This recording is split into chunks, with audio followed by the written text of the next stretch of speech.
Hey everybody, it is Jim with your Stratomatic Baseball 1986 MLB replay.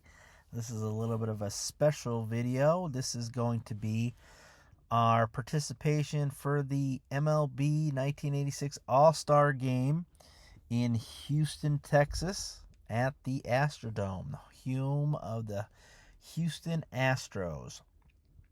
So what I did here is I'm going to put together all eligible players per team to be voted on. I'm going to have their current statistics as of the making of this. So it would be as of June 2nd. That is their current information. So I'm going to go through this really quick. I do have all the positions. I am adding the starting pitchers as well as the relief pitchers.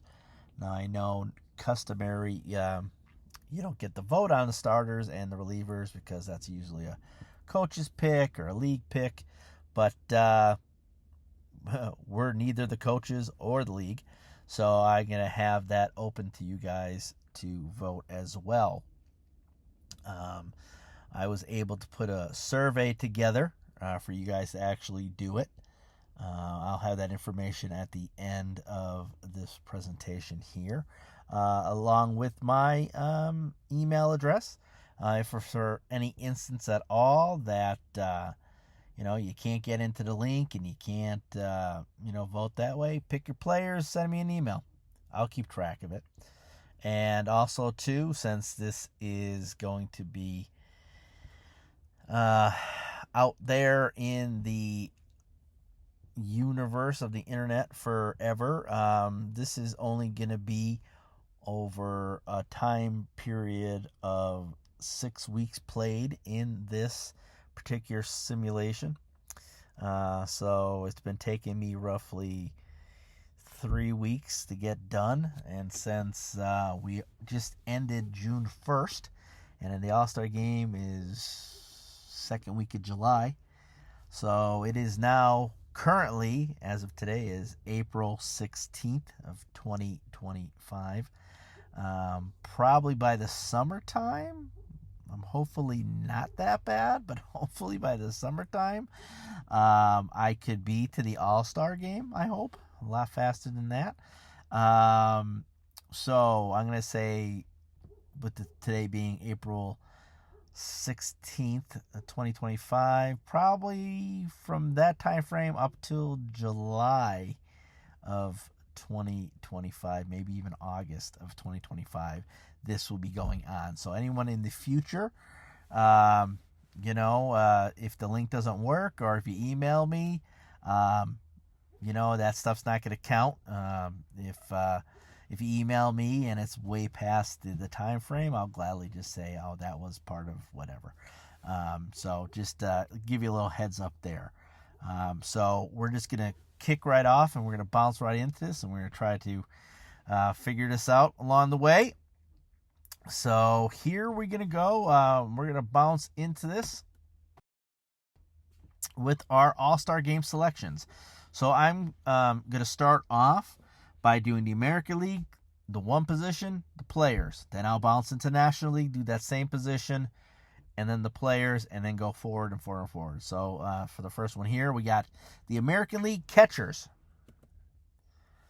Okay, this is their stats. I'm not going to go through these one by one by one.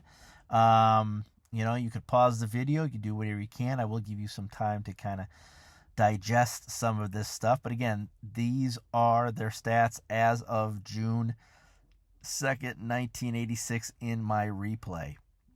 These are the players that I picked off the teams to represent this position. We don't have everyday starters. Some are platoon players. But again, it's going to be based off your vote, off your feeling. I will start voting as we get probably a couple more weeks in. just my own personal preference. I don't care. It's your vote. You do whatever you want to do. I'm not going for the name players here.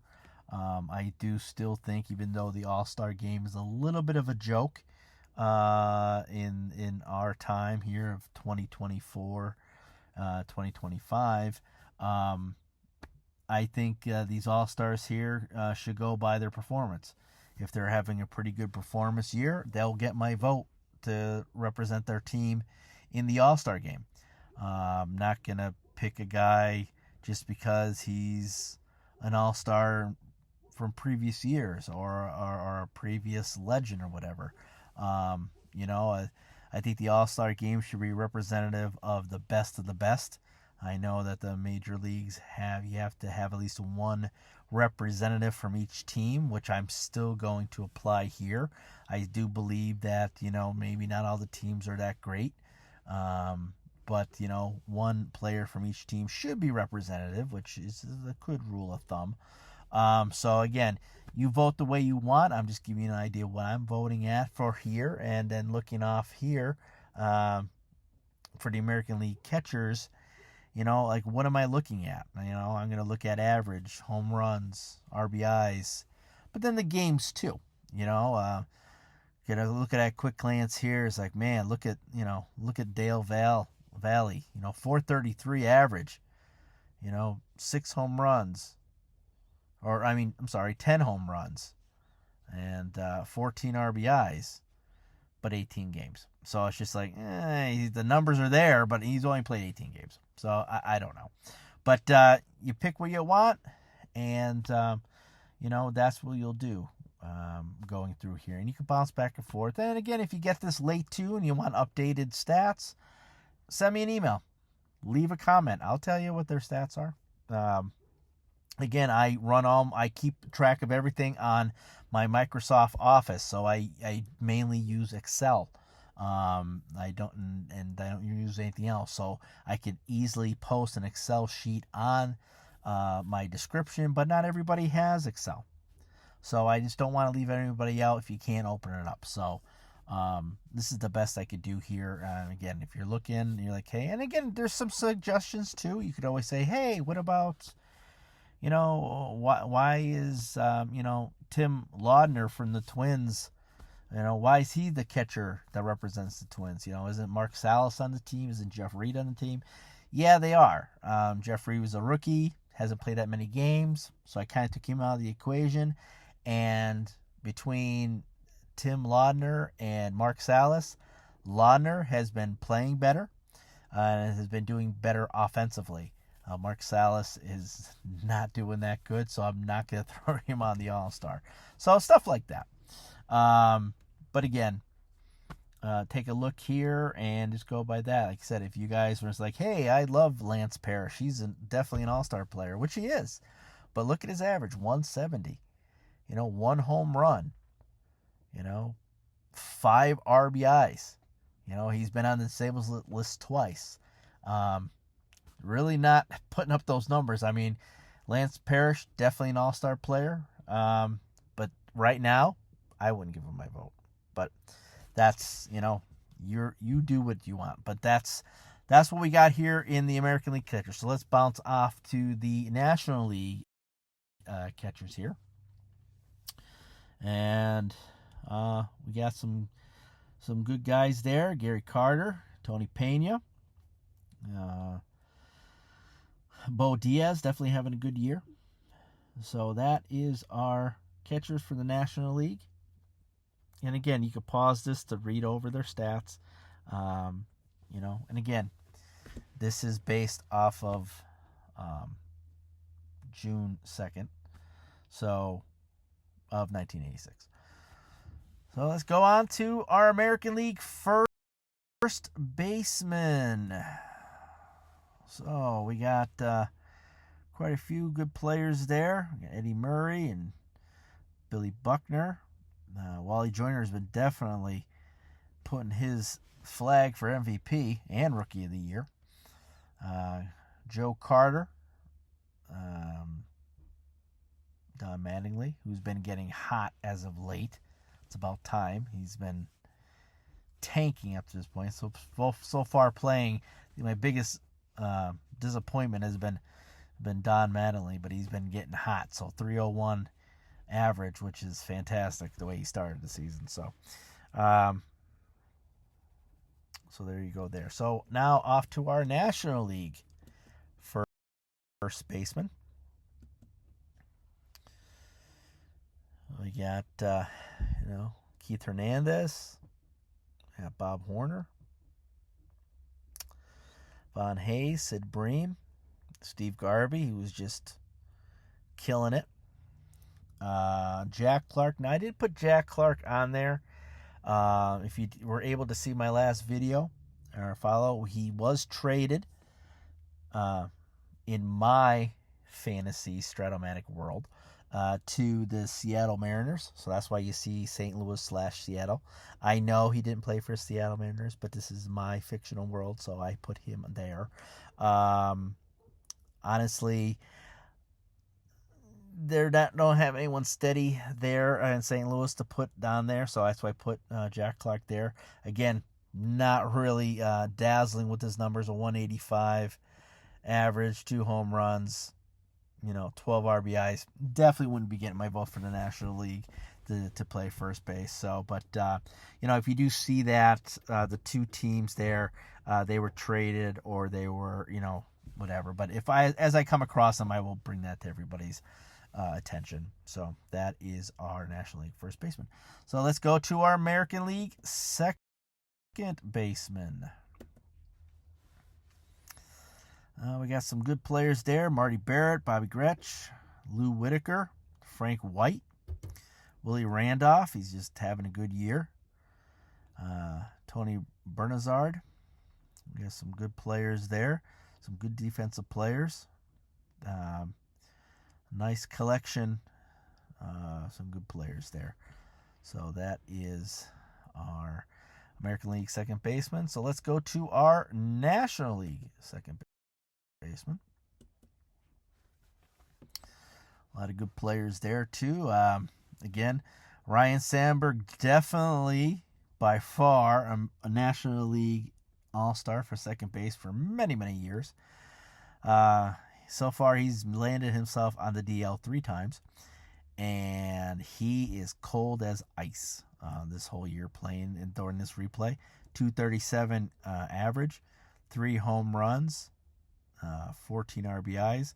The Chicago Cubs as a team have been playing hot and cold, but Sandberg, he just can't heat up. So hopefully, he just recently got off of his third stint on the DL as of June 1st.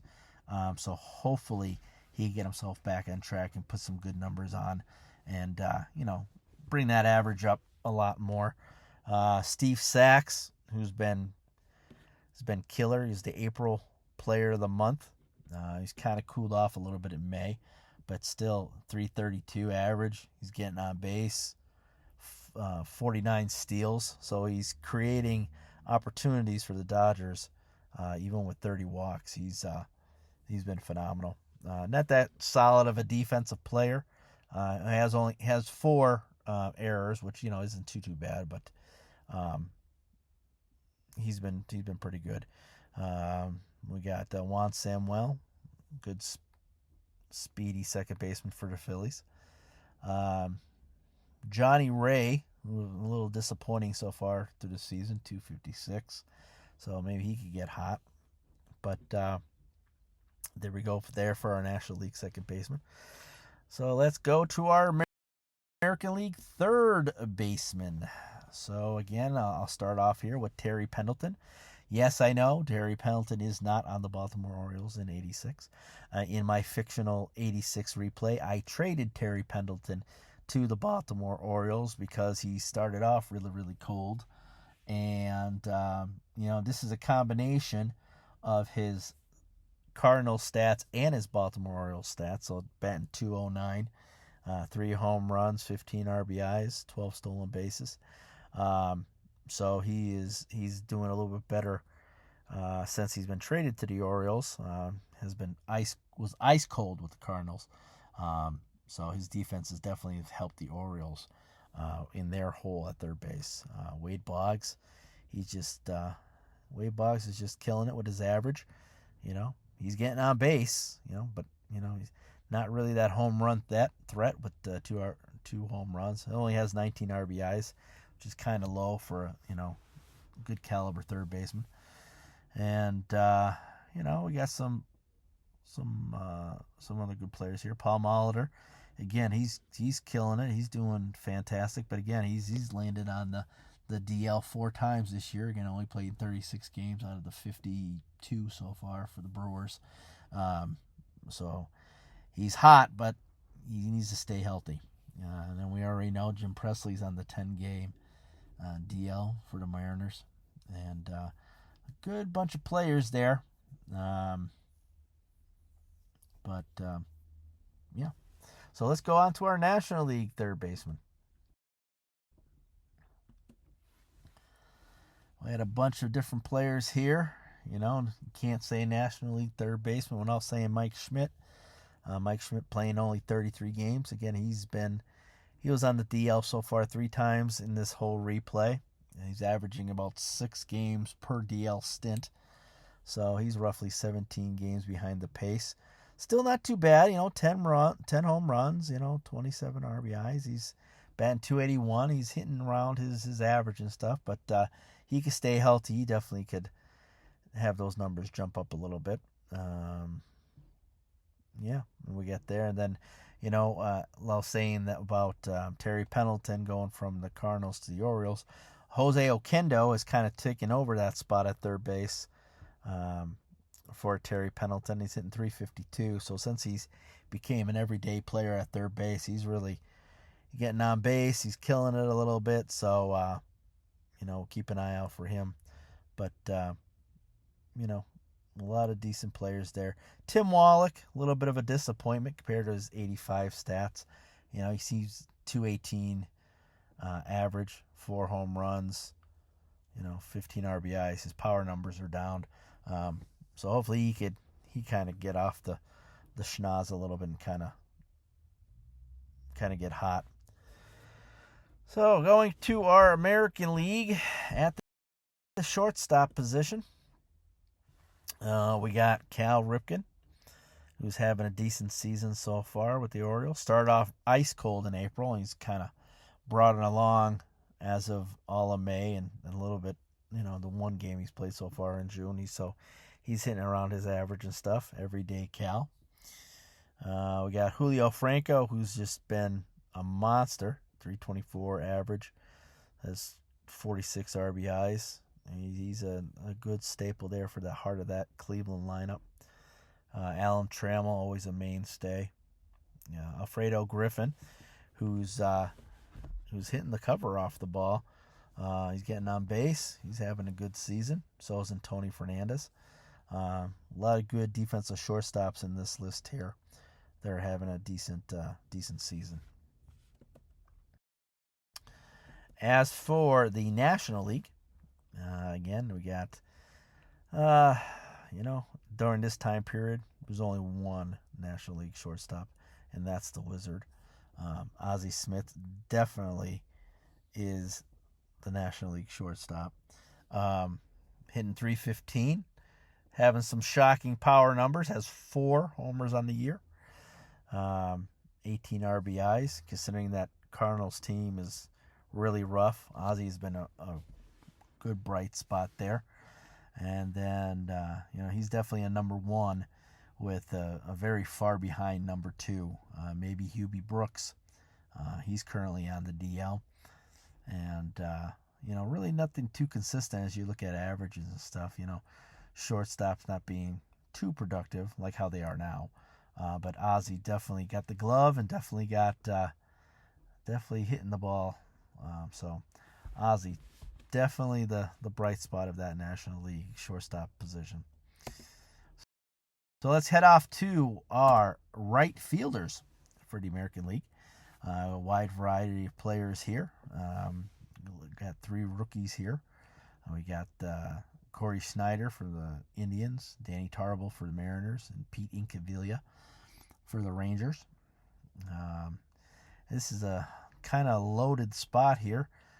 We got, Jesse Barfield, Dave Winfield, Kirk Gibson, Harold Baines.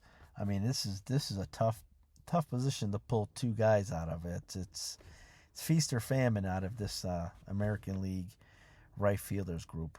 And again, we got Lee Lacy. Lee Lacy started with the Orioles this year. He was doing fantastic.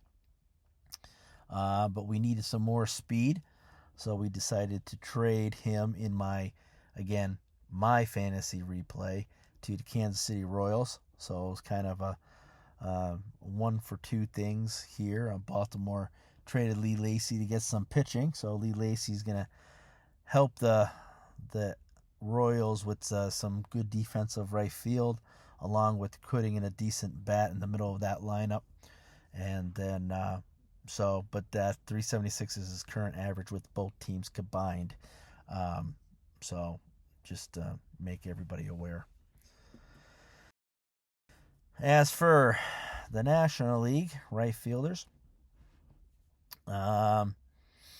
pretty standard stuff. A quick glance here. Tony Gwynn's definitely a cut above everybody here. Andre Dawson, monster. Darryl Strawberry, a monster, but as you can see, his average 207 again. That's the only little disappointment this year from up to this point with the Straw Man. Has the good power numbers, 12 home runs, 31 RBIs, which is, on par for, games he's played. But as you can see, he strikes out 56 times. He gets on base a lot while walking. I think he currently leads the league in walks with 35, but he also leads the league in strikeouts with 56. So he gets on base, he can steal. Once he gets on base, he's good. But it just seems getting on base is tough. I think he swings at the ball with his eyes closed half the time. So if he could raise that average, and hopefully we get by toward the end of the year or in a month or two, at least reach that from a 207. If we could get the 230, 240 range, and then, go from there. But a lot of good players here to pick from. Again, can't mention Dave Parker. Dave Parker's awesome. Very tough to pick two out of this group. So that's our right fielders. So now let's go to the American League center fielders. Mainly the speedy guys. And we have a wide variety of players here. Again, we'll start off Andy Van Slyke. In my replay here, he was traded from the St. Louis Cardinals to the Boston Red Sox. And the Red Sox gave up some pitching, some relief pitching and some starting pitching to help out the Cardinals. So again, those stats are based off of both teams. Brett Baller has been getting on base, stealing bases, getting triples. The guy is having a fantastic year in center. Along with Dwayne Murphy. Dwayne Murphy's only played 29 games because mainly I didn't have him starting center most of April. I was having, even though he was a defensive one, I had mainly Mike Davis playing center, but Murphy's been coming on as of late, so I have him mainly being started out there. Ricky Henderson too, my man Ricky, stealing machine. He gets on base with walks. He doesn't strike out too much, but man, 260 average, which it's around his average, but it's just, to me, it's just, I don't know. I see Ricky Henderson, I think 300, and I know it's a long shot sometimes, but Ricky's having a so 86 up to this point, but a lot of good players there, and again, Gary Pettis was the American League April Player of the Month.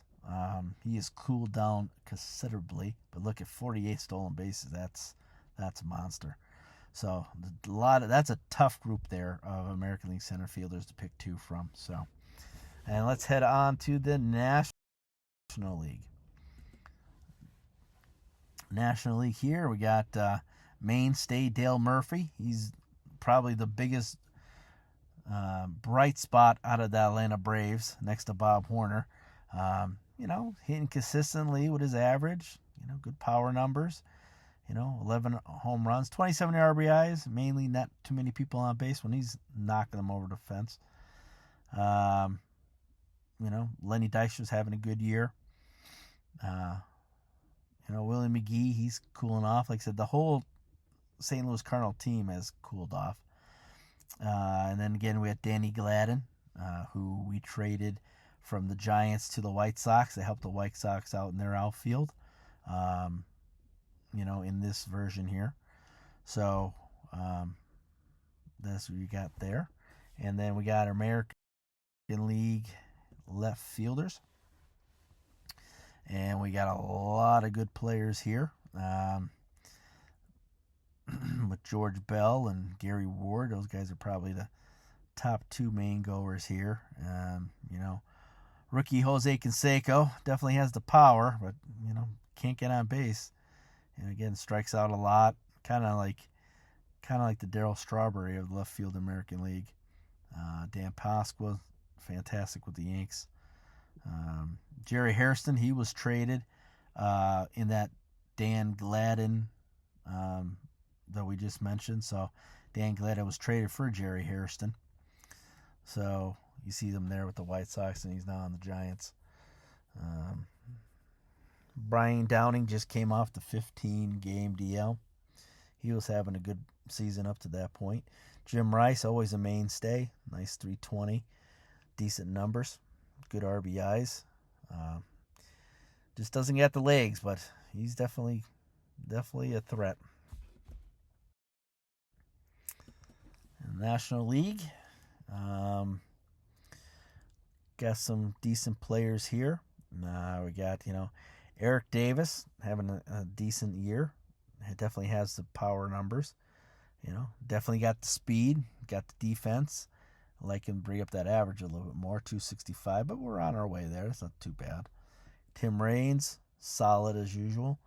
333, stolen bases, 1 home run. Don't expect too many home runs for him. Again, 17 RBIs, kind of low.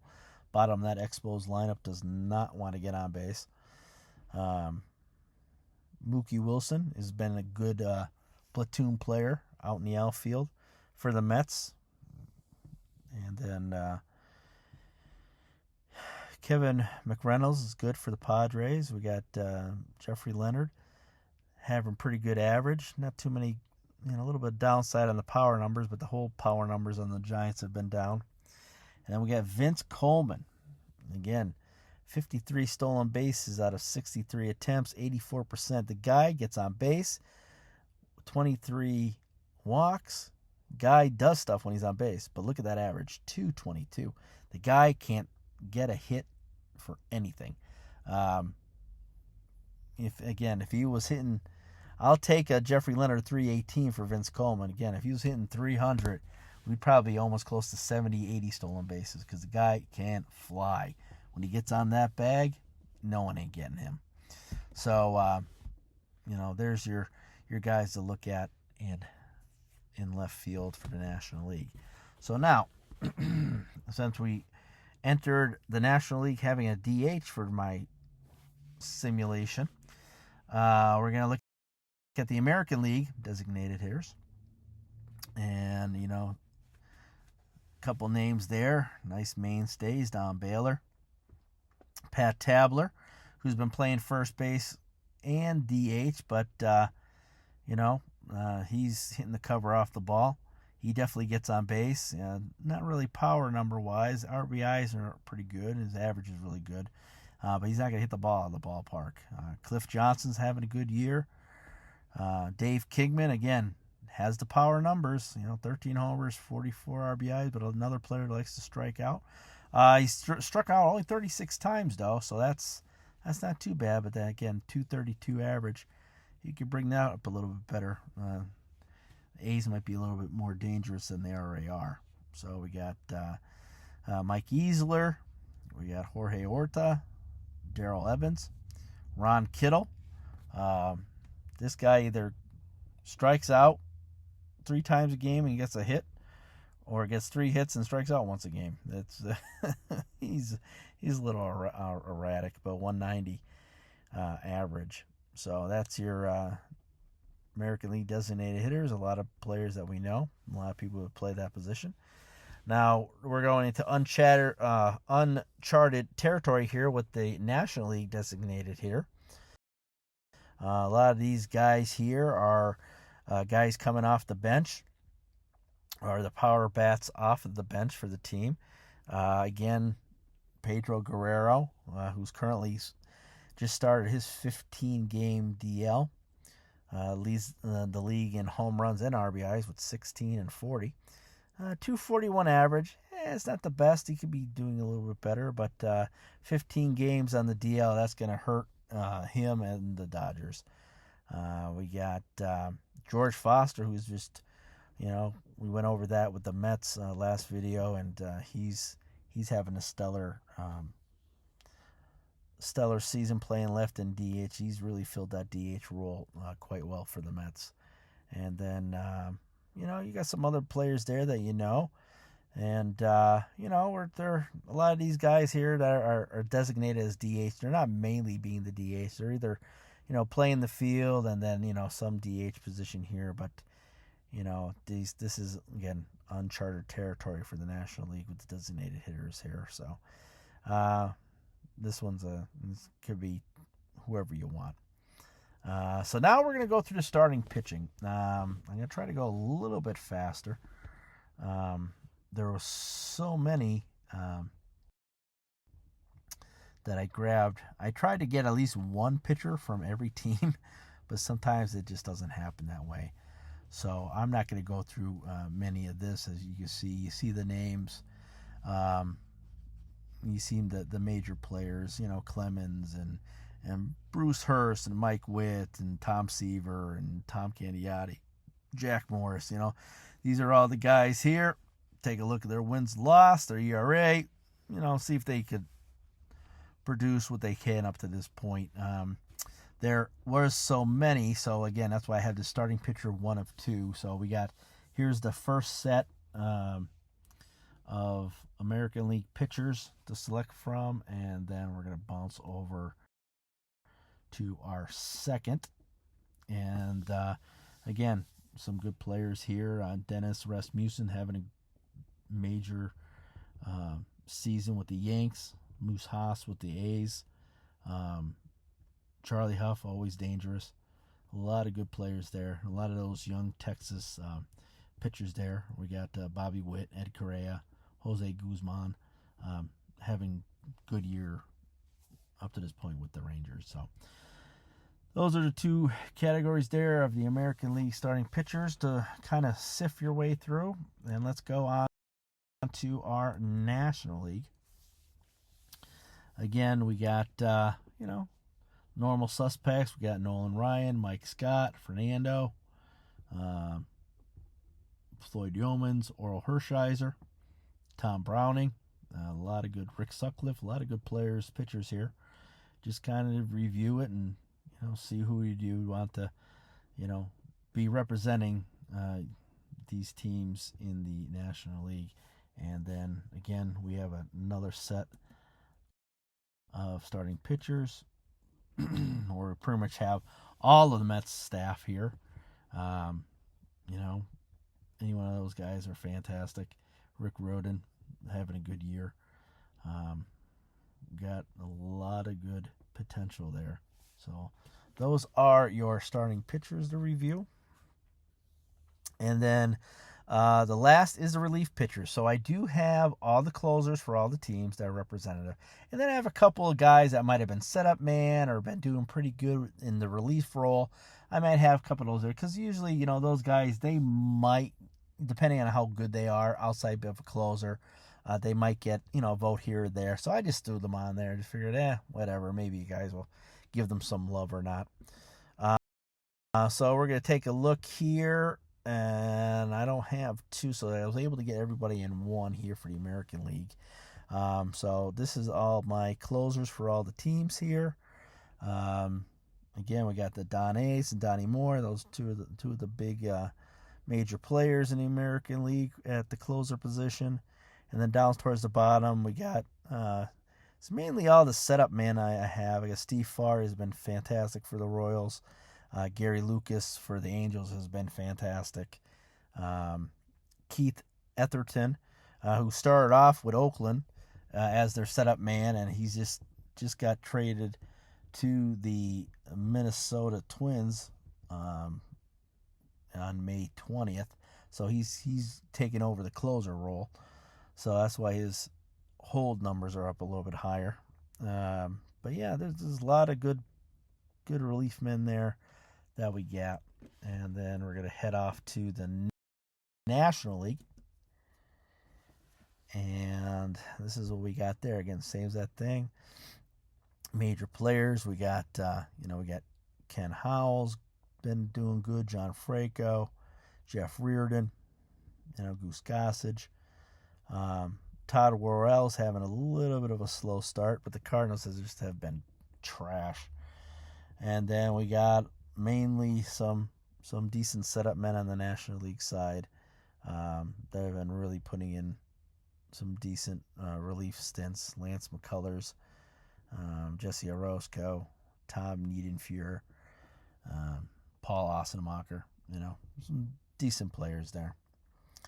And then to final it up here, the All-Star ballot link I will have in the description on this video here. This is the actual link here. So, if you want to write it down and type it in that way, but I will have the link that you could do that too. So, I do have it. Pretty much, I think all the positions, you get to select 2 for every position, and then 2 for a reliever, and then starting pitcher, I think it's 5. So you get to select 2 from every position along with the relief pitchers, and then 5 for the starting pitchers. And then we'll slowly, calculate, put a team together, and have a decent all-star team after everything's all done there. But then again, it comes down to it, how many votes, how it comes down to it. But the main thing is making sure, which is more on my end, is that every team has at least one representative in the All-Star game. So I am looking over some different ideas for the All-Star game. As I said, I'm going to actually record me actually playing a game, and it will be the All-Star game. So that's going to be fun, to say the least, because I don't know how to edit or do anything. So there's going to be a lot of fun stuff on that video when I ever get to that point. A lot of background noise and other stuff like that. So, it is what it is. But again, I will have this survey. Please, again, if you've been following, hey, you guys are a part of this as well as I am. I play it and you guys are following along. Hey, why not get a little participation from you guys? Go through, vote for some guys, vote for your guys, vote for whatever. And I also, too, will include my email address as well, just in case for some odd reason this, link doesn't work or you can't get on. This is my first time working with this Survey Monkey, so I don't know how good they are. But if you can't get in, hey, write down the players, throw them in the email. I'll do that too. I'll keep an idea of that. So again, as always, guys, thanks for supporting and watching. Hopefully, I try to make it a little bit more in depth. I know a lot of people like the stats, which is, I'm kind of a stat nerd myself. So instead of just throwing up wins and losses. So that's what we got there. So I'll be adding this soon. This is a special presentation of the All-Star Game Selections. Again, if you have any comments, gladly leave them. I have my email. You can gladly email me too. Again, positive, negative, it doesn't matter. You like what you see and like what I'm doing, hey, leave a shout out. You hate what I'm doing, say it sucks. It doesn't matter. So, again, thanks for following. Hopefully we can get to this All-Star game sooner than later. The All-Star game will be played using the advanced mode, since I started that as of June 2nd in the 86 season. So that will be some fun too. So hopefully I have a master of that mode by the time the All-Star game comes. So Again, thank you guys as always. And remember, play ball.